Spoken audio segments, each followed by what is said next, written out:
السلام علیکم friends, welcome to کتاب نگری یوٹیوب چینل۔ کتابوں کی نگری میں خوش آمدید۔ میں ہوں آپ سب کی ہوسٹ اقرا یاسین، اور آج میں آپ کے لیے لے کر آئی ہوں کتاب چہرہ کے قلم سے لکھے گئے خوبصورت ناول اہل جنوں کی ایپیسوڈ نمبر 20 کو لے کر۔ لیکن اس ایپیسوڈ سے پہلے جلدی سے کیجیے چینل کو سبسکرائب، ویڈیو کو لائک اور کلک کر دیجیے بیل آئکن کو۔ اب چلتے ہیں قسط کی جانب۔ گڈ آفٹرنون سر، وہ سر کے اشارے سے جواب دیتا اپنی چیئر پر بیٹھ کر لیپ ٹاپ کھول گیا۔ Any updates? اس نے یوں ہی سرسری انداز میں پوچھا۔ Yes sir, I have a big news. What? اخماسہ تنویر کا پتہ چل گیا ہے۔ باسط کے لیپ ٹاپ پر حرکت کرتی انگلیاں خود بخود ٹھہر گئی تھیں۔ اس نے چونک کر سر اٹھایا۔ یس سر، آج سے 2.5 ماہ پہلے اخماسہ تنویر کی والدہ ثنیہ تنویر کو ہاسپٹلائز کیا گیا تھا۔ یہ اس کی ڈیٹیلز ہیں۔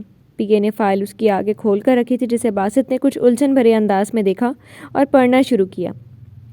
یہ ایک بڑے پرائیویٹ ہاسپٹل کی ڈیٹیلز تھیں، جس میں لاکھوں کے اخراجات درج تھے، اور یہ اخراجات اتنے بڑے پیمانے پر کیے گئے تھے کہ اخماسہ تنویر کی پشتیں بھی اپنی جائیدادیں بیچ کر یہ قرض نہیں اتار سکتی تھیں۔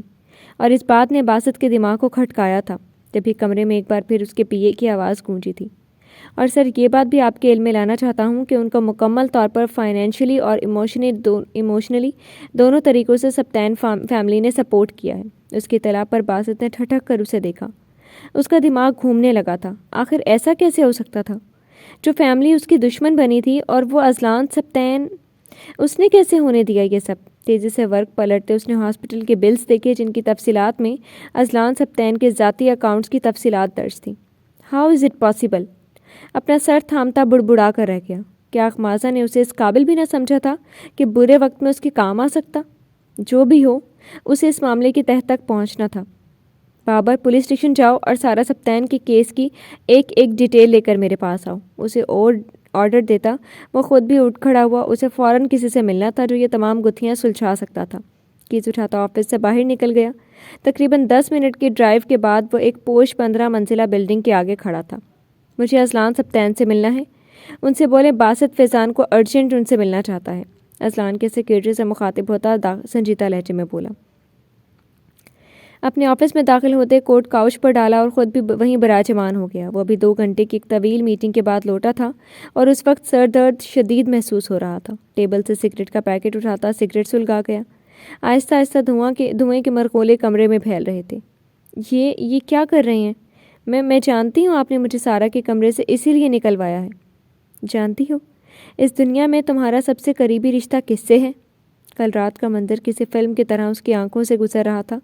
اسے نہیں معلوم تھا کہ وہ کل کیوں اس کے کمرے میں گیا تھا، کیوں اسے زج کیا، کیوں اپنا حق جتایا، اور تو اور اس بات کا اقرار بھی کر گیا کہ اس کا سب سے قریبی رشتہ اسی سے ہے۔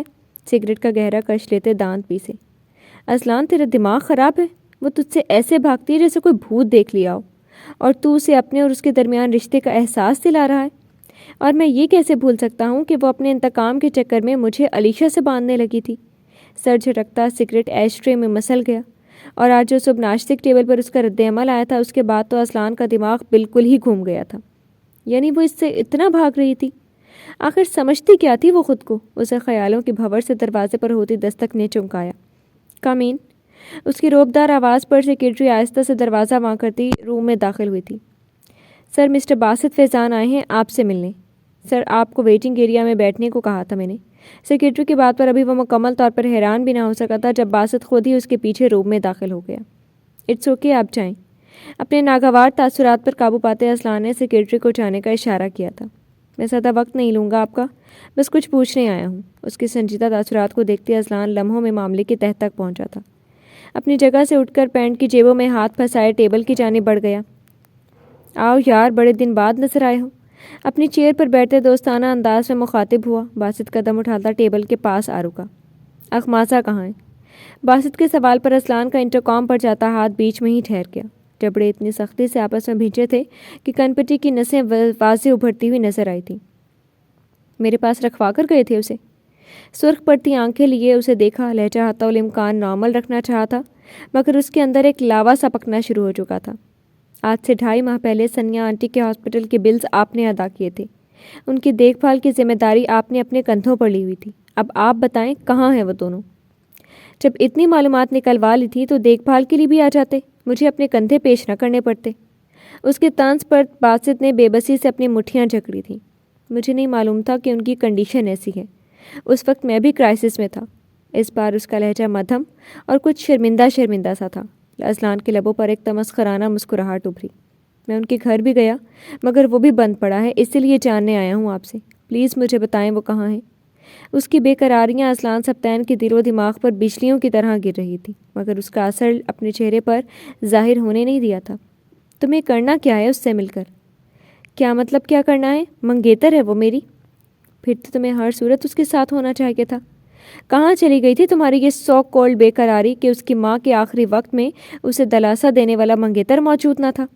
ایک ایک لفظ پر زور دیتے وہ سخت لہجے میں بولا، مگر باسط تو اس کی آخری بات پر ہی سناٹے میں آ گیا۔ کیا کہہ رہی ہیں؟ کیا ہوا ہے آنٹی کو؟ اس کے زرد پڑتے چہرے کو دیکھتے اذلان نے ناگواری سے اسے دیکھا، جس کی ماں کی وجہ سے وہ معصوم عورت اس دنیا سے چل بسی تھی۔ نہ جانے کس کم ظرف نے انہیں ایسا صدمہ دیا کہ وہ 1 ہفتہ ہاسپٹل میں سروائیو کرنے کے بعد انتقال کر گئی۔ باسط کا دل یکدم ہی دکھ سے بھر گیا تھا۔ کتنا غم سہا تھا اس اکیلی لڑکی نے، اور وہ کتنا خود غرض تھا، کتنا غلط سمجھا تھا اس نے۔ اور اغمازہ وہ کہاں ہے؟ اذلان جو ناگواری سے اپنے سامنے کھڑے شخص کے چہرے کے اتار چڑھاؤ دیکھ رہا تھا، اس کی بات پر اس کے تاثرات میں کھچاؤ آیا تھا۔ میرے دوست یہ جان کر شاید تمہیں دکھ ہو، آنٹی نے مرنے سے پہلے اپنی بیٹی کا ہاتھ ایک شریف لڑکی کے ہاتھ میں تھما کر نکاح کر دیا تھا۔ کیا بکواس ہے یہ؟ اذلان کے اطمینان بھرے اور ٹھنڈے لہجے پر وہ ششتر سا چیخ اٹھا۔ بھلا ایسا کیسے ہو سکتا تھا؟ میری منگیتر ہے وہ، ایسے کیسے کر سکتی ہیں آنٹی میرے اور اس کے ساتھ؟ اب کسی کی بیوی ہے وہ۔ اذلان نے سرخ آنکھوں سے اسے گھورتے ہوئے 2 ٹوک انداز میں کہا، مگر وہ مسلسل نفی میں سر ہلا رہا تھا۔ میں نہیں مانتا، اخمازہ ایسا کر ہی نہیں کر سکتی تھی میرے ساتھ۔ میں محبت کرتا ہوں اس سے۔ آپ مجھے ایڈریس دیں اس کا، کہاں ہے وہ؟ مجھے بات کرنی ہے اس سے۔ اس کے لفظوں پر اذلان کے دماغ کی نس غصے کے مارے پھڑکنا شروع ہو گئی تھی، مگر وہ خود پر مضبوطی سے باندھا ہوا تھا، ورنہ اس کی ایک غلطی پوری بازی پلٹ سکتی تھی۔ اس کے بارے میں تو مجھے علم نہیں، تم اسی سے کال کر کے پوچھ لو۔ وہ میرا فون نہیں اٹھا رہی، مجھ سے بات نہیں کر رہی ہے وہ، نہ جانے کتنے دنوں سے اس سے رابطے کی کوششوں میں ہوں۔ بالوں میں ہاتھ پھیرتے دیواروں کی سی کیفیت میں تھا وہ اس وقت۔ اذلان کے لبوں پر ایک مسکراہٹ ابھری تھی، شیطانی مسکراہٹ۔ اس سے بڑا اور کیا ثبوت ہوگا کہ وہ اب تم سے تعلق نہیں رکھنا چاہتی؟ باسط نے خسیلی نگاہوں سے اسے دیکھا، مگر اذلان کا چہرہ بالکل سپاٹ تھا۔ میں نہیں مانتا۔ اور آپ جو اس کے سب سے بڑے دشمن تھے، کیسے ان ماں بیٹی پر اتنا بڑا احسان کر گئے؟ وقت کی بات ہے، گزری باتوں پر اب مٹی ڈال کر آگے بڑھو باسط۔ اس کے سوال کو نظر انداز کرتا پرسکون انداز میں بولا باسط کو اس وقت یہ شخص انتہائی زہر لگا تھا۔ مجھے بس اتنا بتا دیں کہ وہ کہاں ہے۔ وہ مجھے بتا کر نہیں گئی۔ اس کے جتاتے انداز پر باسط کا پارا مزید چڑھ گیا۔ صحیح، نہ بتائیں، میں خود اسے ڈھونڈ سکتا ہوں۔ وہ میرے علاوہ کسی کی نہیں ہو سکتی۔ منگیتر ہے وہ اب بھی میری، تیز لہجے میں کہتا لمبے لمبے ڈگ بھر کا کمرے سے باہر نکل گیا۔ اذلان کی آنکھوں میں خون اترنے لگا۔ یہ اس کے ضبط کی انتہا ہی تھی جو وہ کل کا بچہ اس کے آگے اتنا بول گیا تھا۔ اس کے جاتے ہی اذلان نے ٹیبل پر رکھا خوبصورت شوپیس اٹھا کر پوری قوت سے سامنے دیوار پر نصب قدادم آئینے پر دے مارا۔ ایک دھماکے کی آواز ساؤنڈ پروف کمرے میں گونجی تھی، مگر یہ دھماکہ اذلان سبطین کے دماغ میں ہوتے دھماکوں کے آگے 1% بھی نہ تھا۔ اخمازہ عالیہ صاحبہ کے کمرے میں داخل ہوئی تو وہاں تو جیسے سونار کی دکان کھلی تھی۔ پورے بیڈ پر حسین سے حسین قیمتی زیورات کے ڈبے کھلے پڑے تھے۔ اسے عالیہ صاحبہ نے خاص طور پر اپنے کمرے میں بلوایا تھا۔ آؤ بیٹا، کب سے بلوا رہی ہوں آپ کو۔ ڈبے سے گلو بند نکالتی عالیہ صاحبہ کی نظر دروازے پر استادہ بلو کاٹن کے لباس میں ملبوس اخمازہ پر پڑی تھی۔ وہ جھجکتی ہوئی قریب چلی آئی۔ آج فرصت ملی تو لاکر کھولا ہے۔ اب گھر میں 2 شادیاں ہیں اور بس 1 مہینہ، مجھے تو لگ رہا ہے وقت پڑ لگا کر اٹھ جائے گا۔ یہ دیکھو یہ کیسا ہے؟ گولڈ کا حسین جڑاؤ گلو بند اس کے سامنے کیا۔ اخمازہ کو اپنی آنکھیں خیرہ ہوتی محسوس ہوئیں۔ بہت خوبصورت، جھجک کر جواب دیا۔ اس نے زندگی میں پہلی بار اتنی جیولری دیکھی تھی، وہ بھی اس قدر حسین۔ یہ میں نے کچھ سال پہلے یوں ہی شوق میں بنوائے تھے، کچھ زیور اذلان کی دلہن کے لیے، اور اب دیکھو تمہیں بھی پسند آ گیا۔ اس کی شفاف گردن پر لگا کر چیک کرتے مسکرائی تھی۔ اخمازہ سرخ پڑتی جھجک کر دور ہوئی۔ اب سوچ رہی ہوں جیولر سے کچھ سیٹس رینیو کروا لوں اور کچھ پھر پالش کروا لوں۔ سارا نے تو پہلے ہی اپنی فہرست مجھے تھما دی تھی۔ تم بتاؤ کون سا پسند آ رہا ہے؟ گلوبند واپس باکس میں رکھتے اس سے پوچھا جو حوانک بنی کھڑی تھی۔ وہ تو ان سے اس شادی کے سلسلے میں بات کرنا چاہتی تھی، اور کہاں یہ شادی کی تیاریاں کرنے جا رہی تھی۔ آنٹی مجھے بات کرنی تھی آپ سے، لب کاٹتے مدھم آواز میں بولی۔ ہاں بولو بیٹا، بالکل جھجکنے کی ضرورت نہیں. میرا مطلب ہے یہ نکاح جن حالات میں ہوا وہ ایک مجبوری تھی، مگر اب حالات کچھ اور ہیں. مجھے لگتا ہے یہ شادی نہیں ہونی چاہیے. ایسا کیوں کہہ رہی ہو بیٹا؟ یہاں کسی نے تم سے کچھ کہا ہے؟ کیا تم خوش نہیں ہو یہاں؟ اس کا ہاتھ تھامتی فکر مندی سے بولی. اخماسہ نے فوراً نفی میں سر ہلایا. نہیں آنٹی، ایسا کچھ نہیں ہے. میں بس اس شادی کو. ابھی وہ اپنا جملہ مکمل بھی نہ کر سکی تھی کہ ایک گھمبیر آواز کمرے میں گونجی تھی. اخماسہ کو اپنی سانس اٹکتی محسوس ہوئی. ماما، ارے آج جلدی آ گئے. عالیہ صاحبہ قریب آتے اذلان کی جانب متوجہ ہوئیں. کریم کلر کی شرٹ پہنے سلیوز کو کلائیوں تک چڑھایا ہوا تھا. ایک ہاتھ میں بلو رنگ کا کوٹ تھا اور اسی کے ہم رنگ ٹائی کی نوٹ کو لوز کر رکھا تھا. ہاں کچھ اپسیٹ تھی طبیعت. نیچے آپ کی کوئی گیسٹ آئی ہوئی ہیں، یہ بتانے آیا تھا. سرخ پڑتی نگاہوں سے اس کی پشت کو دیکھا جو عالیہ صاحبہ کی جانب کسی مجرم کی طرح سر جھکائے کھڑی تھی. ضرور یمنا ہوگی. اس سے میری تھیمز پر ڈسکشن ہوئی تھی، وہی ڈسکس کرنے آئی ہوگی. مصروف انداز میں بڑبڑاتے انہیں بتایا. بیٹا یہ ساری جیولری لاکر میں رکھ دینا، میں ذرا نیچے جا کر اس سے مل لوں. اور اذلان، تمہاری کافی بھجوا رہی ہوں، فریش ہو جاؤ جلدی سے. اخماسہ اور اذلان دونوں کو باری باری ہدایات کرتے کمرے سے نکل گئی. ان کے جانے کے بعد اخماسہ نے بغیر مڑے احتیاط سے بیڈ سے باکسز اٹھا کر لاکر میں رکھنے شروع کر دیے. اسے اپنی پشت پر اس کی تپتی نگاہیں بڑی شدت سے محسوس ہو رہی تھیں اور یہی وجہ تھی کہ اس کے ہاتھوں میں کپکپاہٹ سی پیدا ہوئی تھی. ابھی وہ 2-3 باکسز رکھ کر مڑنے ہی لگی تھی جب اذلان نے بڑی زور سے جھٹکا دیتے اسے اپنی جانب متوجہ کیا. اخماسہ اس حملے کے لیے تیار نہ تھی، اس لیے اپنا توازن برقرار رکھنے کے لیے اس کی شرٹ مٹھی میں بھینچ گئی. کیا بکواس کری تھی ماما سے؟ اس کی کرخت انداز اور سرخ پڑتی آنکھیں دیکھ کر اخماسہ کو اپنا دل ڈوبتا محسوس ہوا. کچھ نہیں. جھوٹ مت بولو، بہرا نہیں ہوں میں. اسے جھٹکا دیتے اپنے نزدیک کیا تو اخماسہ نے زرد پڑتے فاصلہ قائم کرنا چاہا، مگر وہ فی الحال اس کا ارادہ نہیں رکھتا تھا. جواب دو مجھے. اس کے سکتے پر دانت پیستا گھور رہا تھا. آج جس فرسٹریشن کی حالت میں وہ آفس میں رہا تھا، اس کے بعد اخماسہ کی ایسی باتوں نے اس کا دماغ مزید گھما دیا تھا. آپ چھپ چھپ کر ہماری باتیں سن رہے تھے؟ اس کے سوال کے جواب میں کیا کہتی؟ زبان لبوں پر پھیر کر لب کرتے اسے شرمندہ کرنے کی ناکام سی کوشش کی تھی. اذلان کے ماتھے کی شکنوں میں مزید اضافہ ہوا تھا. ہاں سن رہا تھا، مگر آئندہ میرے کانوں تک یہ بکواس پہنچی تو آئی سویئر اخماسہ. اسے بڑی زور سے الماری کے دروازے سے لگاتے ارد گرد ہاتھ جما گیا. وہ مارے خوف کے درد سے چینخ بھی نہ سکی تھی. تمہیں گھر کے کسی کونے میں باندھ کر ڈال دوں گا. ساری یہاں سے نکلنے کی خواہشیں ایک ساتھ دم توڑ جائیں گی. اس کے سرد انداز پر آنکھوں میں ہلکورے لیتے جنون نے اخماسہ کی ریڑھ کی ہڈی میں سنسنی سی دوڑا دی تھی. کیا نفسیاتی تھا یہ شخص؟ صرف اپنے فضول کے انتقام کے چکر میں وہ ساری عمر خود کو اور اسے اس سمجھوتے میں باندھنا چاہتا تھا. مجھے نہیں کرنی یہ شادی. اس کے پہاڑ جیسے وجود کو پرے دھکیلنے کی کوشش کرتی غصیلے مگر کپکپاتے لہجے میں بولی. اذلان واپس اسے الماری سے لگاتا اس کا چہرہ اپنے مضبوط ہاتھ میں جکڑ گیا. گرفت مضبوط تھی مگر تکلیف دہ نہیں، اور اسی لیے میں یہ شادی کرنا چاہتا ہوں. اس کی آنکھوں میں دیکھتے دل میں ابھرتے اجنبی احساسات کو رد کرتا صفاقی سے بولا. اور اگر مجھے ذرا سی بھی بھنک پڑی کہ تم نے اس شادی کو روکنے کے لیے کوئی ہتھیار استعمال کیا ہے تو اخماسہ تم سوچ بھی نہیں سکتی. تمہارا شوہر اپنی کرنی پر آ گیا تو. اس نے آنکھوں میں تمسخر لیے بات کو ادھورا چھوڑ دیا. اخماسہ کا آنسو ٹوٹ کر اس کے ہاتھ پر گرا تھا. اذلان نے اگلے ہی پل بے اختیار ہو کر گرفت ختم کرتے اس کی آنکھ سے آنسو پوچھا تھا، مگر اخماسہ فوراً جھٹک گئی. ہٹیں سامنے سے. نم مگر خسیلی لہجے میں بولی تھی، مگر اذلان ناگواری سے اسے دیکھتا دوسرا ہاتھ بھی الماری پر جما گیا. اب وہ مکمل اس کے حصار میں تھی. میں کہہ رہی ہوں ہٹیں. زور لگا کر اس کا حصار توڑنا چاہا تھا. اس وقت اسے شدت سے رونے کا دل چاہ رہا تھا، مگر وہ اس شخص کے سامنے ہرگز بھی رونا نہیں چاہتی تھی. کیوں ہٹوں؟ اب تو تمہارے کمرے میں نہیں آیا جو یوں دھڑلے سے حکم چلا رہی ہو. اس کے کان کے قریب اپنا چہرہ کرتا مزید سے بولا. اس کی سانسوں کی تپش اپنے کانوں پر محسوس کرتی غصہ بھلائے اپنے آپ میں سمٹی. میرے راستے سے ہٹیں. اس کے بازو ایک جانب سے ہٹانا چاہا تھا. اس کی حالت پر اذلان نے محسوس ہوتے بڑی مشکل سے اپنا کہکہا روکا. کیا تمہیں احساس نہیں شوہر تھکا ہوا گھر آیا ہے، اس کی خدمت کرنے کے بجائے الٹا اسے ٹارچر کر رہی ہو؟ اس کے الزام پر اخماسہ نے تڑپ کر اسے دیکھا، مگر اس کے لبوں پر مچلتی شیطانی مسکراہٹ پر اخماسہ کا دل بڑی زور سے دھڑکا تھا. اذلان نے اسے تنگ کرنے کے لیے اپنا چہرہ مزید اس پر جھکایا تو اخماسہ نے گھبراہٹ کے مارے ادھر ادھر دیکھا اور سٹپٹاتی ہوئی چیخ اٹھی. آنٹی! اذلان لمحے کے 1000ویں حصے میں جھٹکے سے پیچھے ہٹا تھا. اخماسہ موقع کو غنیمت جانتی دروازے کی سمت دوڑ لگا گئی، جہاں کوئی زینفس موجود ہی نہ تھا. جھوٹی! اس کے دھوکے پر اسلان نے بالوں میں ہاتھ پھیرتے اس کی پشت پر آواز لگائی تھی، مگر وہ بغیر پلٹے تقریباً بھاگتی ہوئی وہاں سے نکل گئی تھی۔ کہاں چلی گئی تھی تمہاری یہ سو کالڈ بے قراری کہ اس کی ماں کے آخری وقت میں اسے دلاسا دینے والا منگیتر موجود نہ تھا؟ آنٹی نے مرنے سے پہلے اپنی بیٹی کا ہاتھ ایک شریف لڑکے کے ہاتھ میں تھما کر اس کا نکاح کر دیا تھا۔ اب کسی کی بیوی ہے وہ۔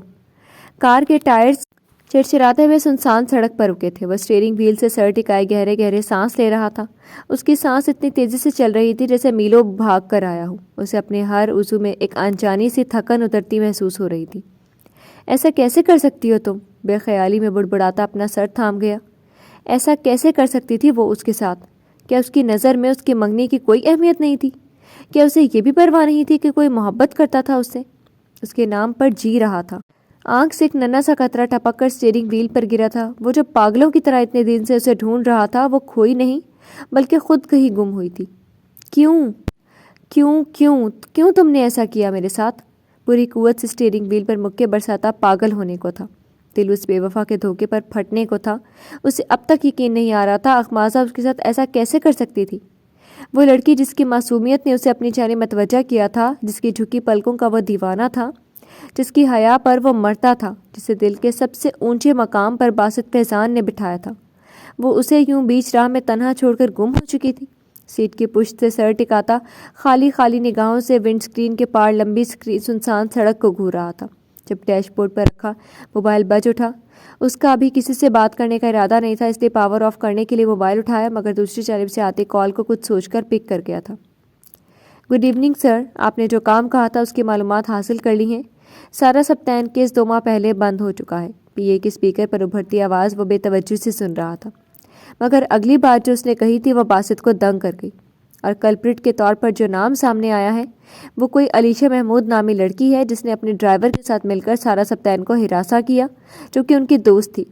باسط کو اپنے ارد گرد دھماکے ہوتے محسوس ہو رہے تھے۔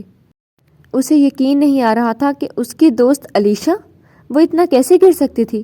صرف اخماسہ کو گرانے کے لیے وہ اتنی پستی میں گر گئی تھی؟ مگر اخماسہ اس نے بھی تو دھوکہ دیا تھا۔ وہ ایک کیس سے تو بری ہو گئی تھی، مگر باسط کے دل کے کیس میں تو وہی اصل مجرم تھی۔ اس نے بھی تو باسط فیضان کے دل سے کھیلا تھا۔ بابر، روک دو تمام تفتیش، مجھے نہیں جاننا مزید اس کے بارے میں۔ کار میں اس کی گھمبیر آواز گونجی تھی اور اگلے ہی پل کال کاٹتا موبائل پاور آف کر کیا۔ دن تیزی سے پڑ لگا کر اڑ رہے تھے۔ سپتین ہاؤس میں شادی کی تیاریاں عروج پر تھیں۔ عالیہ صاحبہ روز کہیں نہ کہیں شاپنگ پر گئی رہتی تھی، جن کے ہمراہ سارا کا ہونا لازمی تھا۔ آج کل اس کی چہچہاہٹوں سے پورا گھر گونجتا رہتا تھا۔ خوشی اس کے انگ انگ سے پھوٹ رہی تھی، اور یہ دیکھ کر گھر کا ہر فرد اپنی جگہ اس کو نظر بد سے بچنے کی دعائیں بھی دے رہا تھا۔ وہ اپنی شادی کے تمام شاپنگ بذات خود کر رہی تھی۔ ایک تو بار وہ فائق کی فیملی کے ساتھ بھی شاپنگ پر جا چکی تھی، جبکہ دوسری جانب اخماسہ تنویر اسلان سپتین سے ملنے والی دھمکیوں کے بعد اپنے کمرے میں گوشہ نشینی اختیار کر چکی تھی اور خود پر خاموشی کا لبادہ چڑھا لیا تھا۔ آج کل اس کا سامنا اسلان سپتین سے بالکل بند ہو چکا تھا، کیونکہ وہ ایک ہفتے سے اسلام آباد گیا ہوا تھا اور کل ہی واپس لوٹا تھا۔ اسلان سپتین آج کل انتہائی مصروف تھا، ایک تو بزنس اور دوسرا بہن کی شادی۔ وہ اپنی شادی سے زیادہ اس وقت اپنی اکلوتی بہن کی شادی کی تیاریوں میں مصروف تھا۔ یہی وجہ تھی کہ ان کے ٹکراؤ ہونے بالکل ہی بند ہو چکے تھے اور اخماسہ اس میں اپنی عافیت سمجھتی تھی، مگر اب وہ اور کتنا اس شخص سے بھاگ سکتی تھی؟ اگلے 15 دن بعد اس نے اسلان سپتین کے چنگل میں ہی جانا تھا۔ اسے سمجھ نہیں آ رہا تھا کہ وہ ایسا کیا کرے کہ پوری بازی پلٹ جائے۔ اس کی انہی بے مقصد کی سوچوں نے دن رات اسے ہولا رکھا تھا، اور اسے یوں چپ چپ اور گھر میں بند دیکھ کر سارا کا دماغ اکثر گھوم جاتا تھا کہ کون لڑکی اپنی شادی کی شاپنگ خود نہیں کرتی؟ کیسی بڑھی روح ہو تم! اس کی چیخنے اور ڈپٹنے پر اخماسہ مسمسی شکل بنا کر عالیہ صاحبہ کو دیکھتی تھی، جو انتہائی بے فکری سے کندھے اچکا دیتی۔ تم جانو اور تمہاری نند، میں بتا رہی ہوں اخماسہ، آج چلنا ہے، تم نے ڈریس فائنلائز کرنا ہے۔ سارا نے شامی کباب پلیٹ میں ڈالتے ٹیبل پر چائے کی ٹرے رکھتے اخماسہ کو تنبیہ کی تھی۔ مجھے پتہ ہے آپ لوگ جو بھی سلیکٹ کریں گے اچھا ہی ہوگا، عالیہ صاحبہ کو چائے دیتی آہستہ سے بولی، مگر سارا نے گھور کر اس کی پشت کو دیکھا، جو ایسی ہی باتیں کر کے نہ جانے سے منع کر دیتی تھی۔ اور اسے زیادہ غصہ اپنی ماں پر آتا تھا، جو ہمیشہ اس کی خواہش کا احترام کرتے اس کی ہر بات مان لیتی تھی۔ ماما، میں بتا رہی ہوں، اگر آج اس نے میری بات نہ مانی تو میں بھی نہیں جاؤں گی۔ اس کی دھمکی پر اس سے پہلے کہ اخماسہ اپنے تاثرات کا اظہار کرتی، اسلان سپتین کی گھمبیر آواز لاؤنج میں گونجی تھی۔ کون بات نہیں مان رہا میری ساری کی؟ نام بتاؤ ذرا۔ آفس ڈریسنگ میں ملبوس قریب آتے اذلان نے سارا کی بات پر تبصرہ کیا تو اخماسہ نے تھوک نگلتے بے چینی سے پہلو بدلا۔ وہ سامنے رکھے صوفے پر سارا کے ساتھ بیٹھ چکا تھا۔ یہ اخماسہ ہے، تنگ کر رکھا بھائی اس نے، میری ایک نہیں سنتی۔ بھائی سے شکایت کرتے سارا نے ناراضگی سے اسے دیکھا۔ اخماسہ یکدم ہی آواز باختہ ہوئی تھی کیونکہ اب اذلان کی مکمل توجہ اس پر ہو گئی تھی۔ سارا مت تنگ کرو اسے۔ عالیہ صاحبہ نے اخماسہ کو غیر آرامدہ کیفیت میں دیکھتے بیٹی کو ڈپٹا۔ کیوں؟ ایسی کیا ڈیمانڈ کر دی میری ساری نے جو انہیں پوری کرنا اتنا مشکل لگ رہا ہے؟ اذلان نے تیز نگاہوں سے اپنے لب کاٹتی اخماسہ کو دیکھا جو اسے دیکھنا تو بالکل گناہ ہی سمجھتی تھی۔ اذلان بخوبی جانتا تھا اس تمام عرصے میں وہ کس طرح اس کے ساتھ آنکھ مچولی کا کھیل کھیل رہی تھی، مگر وہ مصلحتاً خاموش تھا، ورنہ جیسی اس کی حرکتیں تھیں اسے قابو کرنا اذلان سبطین کے لیے بھی بالکل بھی مشکل نہیں تھا۔ میں بتاتی ہوں بھائی، شاپنگ پر یہ کہیں بھی جانے کو کہوں صاف منع کر دیتی ہے۔ اس کی ساری شاپنگ میں نے اور ماما نے کی ہے۔ آج میں نے آپ کو بھی جلدی اس لیے بلایا ہے کہ سب ساتھ چل کر ریسیپشن کا سوٹ فائنل کریں گے، مگر اسے اس میں بھی انٹرسٹ نہیں ہے۔ بیٹا، اخماسہ کو نہیں پسند یہ سب ایکٹیویٹیز تو کوئی مسئلہ تھوڑی ہے، جاؤ بیٹا آپ کمرے میں جاؤ اپنے۔ عالیہ صاحبہ نے طرز بھری نگاہوں سے اپنی بہو کو دیکھا جو ان دونوں بہن بھائی کے بیچ پھنس گئی تھی۔ ان کا فرمان ملتے ہی وہ تیزی سے اپنا کاہی رنگ کا شفون کا دوپٹہ سنبھالتی صوفے سے اٹھی تھی۔ ایک سیکنڈ، سارا نوکر نہیں ہے تمہاری جو اپنے ساتھ تمہاری بھی شاپنگ کرتی پھرے؟ شرافت سے 5 منٹ میں تیار ہو کر نیچے آؤ۔ اذلان کی سخت آواز پر اخماسہ نے پلٹ کر اسے دیکھا۔ اذلان کی نگاہیں بھی اسی پل اس پر تھیں۔ اس کے لہجے میں موجود کمانڈ اور آنکھوں میں موجود چیلنج اخماسہ کے اندر شعلے سے بھر گیا۔ آنٹی میرے سر میں درد ہو رہا ہے، پلیز آپ لوگ چلے جائیں، آئی ایم سوری۔ سارا اس پر ایک نگاہ غلط بھی ڈالے بغیر وہاں سے نکلتی اپنے کمرے کی جانب بڑھ گئی، یہ دیکھے بغیر کہ اس کی اس خود سری نے اذلان سبطین کا چہرہ غصے سے سرخ کر دیا تھا۔ سارا، اب تم اسے بالکل تنگ نہیں کرو گی، سمجھ آئی؟ اس کے جانے کے بعد عالیہ صاحبہ نے اٹھتے ہوئے تنبیہ کی تھی، وہ منہ بسور کر رہ گئی۔ اب چلو، دیر ہو رہی ہے، کب سے ویٹ کر رہے تھے تمہارا۔ اذلان کو سوچوں میں گم دیکھ کر عالیہ صاحبہ مخاطب ہوئیں۔ آپ لوگ گاڑی میں جا کر بیٹھے، میں 2 منٹ میں آیا۔ سارا کو کیس تھماتے اٹھ کھڑا ہوا، وہ دونوں اپنے ہینڈ بیگ سنبھالتی باہر کی جانب بڑھ گئی۔ اذلان لمبے لمبے قدم اٹھاتا سیڑھیاں عبور کر گیا۔ اس کا رخ اخماسہ کے کمرے کی جانب تھا۔ دروازے کے نزدیک پہنچتے بغیر اجازت کے ایک جھٹکے سے دروازہ کھولا۔ سارا میں دروازہ کھلنے کی آواز پر اخماسہ نے تکیوں سے منہ نکال کر کچھ کہنا چاہا تھا، مگر سامنے دھڑلے سے کھڑے اذلان سبطین کو دیکھ کر اس کے باقی الفاظ منہ میں ہی رہ گئے۔ آپ یہ یہاں کیسے؟ کیا 1 سیکنڈ میں کھڑی ہو؟ تمہارے نخرے اٹھانے کا بالکل بھی وقت نہیں ہے۔ اس کی بات کاٹتے وہ 2 ٹوک انداز میں بولا۔ اخماسہ تھوک نکلتی ایک پل کے لیے سٹ پٹا کر رہ گئی۔ میں منع کر چکی ہوں، نیچے۔ بیڈ سے اٹھتے اپنا دوپٹہ ٹھیک کرتے ہمت سے بولی، مگر اذلان باقی ماندہ فاصلہ عبور کرتا اس تک پہنچا اور سختی سے اس کا گداز بازو گرفت میں لے گیا۔ وہ بس سی کر کے رہ گئی تھی۔ تم چاہتی ہو میں تمہیں اٹھا کر لے جاؤں؟ اذلان نے اسے اپنے قریب کرتے چیلنجنگ انداز میں دیکھا۔ اخماسہ کی آنکھوں کے ساتھ ساتھ منہ بھی کھل گیا تھا، چہرے پر سرخی سی پھوٹ پڑی۔ اسے یقین نہیں آ رہا تھا کہ کوئی شخص اتنا بے باک بھی ہو سکتا تھا۔ اگلی ہی پل اخماسہ نے مچل کر اپنا بازو چھڑایا۔ اذلان جو اس کی بدلتی کیفیت پر اپنا غصہ ظاہر ہوتا محسوس کر رہا تھا، اس کی حرکت پر پھر آنکھوں میں ناگواری ابھر آئی۔ آپ کیوں میرا پیچھا نہیں چھوڑ دیتے؟ تقریباً 4 قدموں کے فاصلے سے دور ہوتے زچ ہو کر بولی۔ اذلان نے سر ہلکا سا ٹیڑھا کر کے اسے دیکھا۔ تم خود چل رہی ہو یا میں آؤں؟ اس کی بات سیدھے سے نظر انداز کرتے آہستہ آہستہ قدم اس کی جانب بڑھا رہا تھا۔ اخماسہ نے لب کو چلتے بے بسی سے اسے دیکھا۔ اس سے پہلے کہ وہ اس تک پہنچتا، اخماسہ تیزی سے کبڈ کی جانب بڑھی تھی اور اپنی سیاہ کشمیری شال نکال کر بغیر اس کی جانب دیکھے باہر کی جانب بڑھ گئی۔ اذلان گہری سانس بھرتا خود بھی اس کے پیچھے ہی نکل گیا۔ ہیں، یہ میں کیا دیکھ رہی ہوں ماما؟ اخماسہ کو شال اوڑھے کار کے قریب آتا دیکھ کر سارا کی آنکھیں حیرت سے کھل گئیں۔ حیرانی تو عالیہ صاحبہ کو بھی ہوئی تھی، مگر انہوں نے کوئی بھی تبصرہ کرنے سے گریز کیا جب ان کی نگاہ اپنے بیٹے پر پڑی جو کسی فاتح کی طرح چلتا نزدیک آ رہا تھا۔ اللہ میرے، یہ مت کہنا تمہیں میری ناراضگی کا احساس ہو گیا۔ سارا نے گردن گھما کر پیچھے عالیہ صاحبہ کے برابر میں بیٹھتی اخماسہ کو لتاڑا۔ دیکھیں آنٹی اسے۔ اخماسہ نے زچ ہوتے عالیہ صاحبہ سے شکایت کی، وہ محض مسکرا دیتی۔ ایک معنی خیز نگاہ بیک ویو مرر سے اپنے بیٹے پر ڈالی جو ڈرائیونگ سیٹ پر براجمان ہو چکا تھا۔ ماں کی نگاہیں خود پر محسوس ہونے کے باوجود سرے سے انجان بنا کار سٹارٹ کر گیا۔